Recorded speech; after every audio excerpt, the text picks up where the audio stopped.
আসসালামু আলাইকুম। আমি আমার এই আম বাগানে, এই যে আম বাগানটা, এটা যখন মুকুল আসছে তখন কিন্তু আমি 2টা ভিডিও দিছিলাম মুকুল আসার।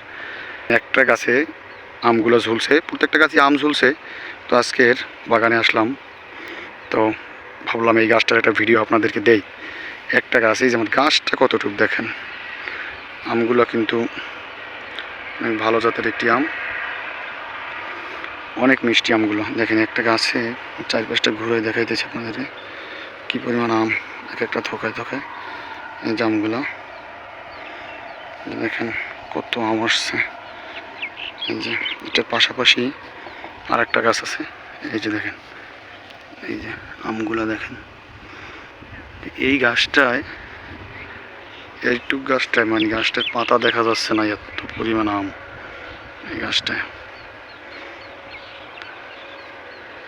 মানে আমি আমগুলো দেখে অবাক হয়ে যাই মাঝে মাঝে যে একটা গাছে এত আম কিভাবে হয়। তো বন্ধুরা, আপনাদের যদি আমার ভিডিওটা ভালো লাগে, আমার লাইক কমেন্ট করে পাশে থাকবেন, শেয়ার করবেন ভিডিওটাকে। আমি নেক্সট একটা ভিডিও দেবো যখন আমগুলো আর একটু বড় হবে, টোটাল বাগানটার একটা ভিডিও বানাবো, তখন একটা ভিডিও দিব আপনাদেরকে। ধন্যবাদ, সবাইকে ভালো থাকবেন।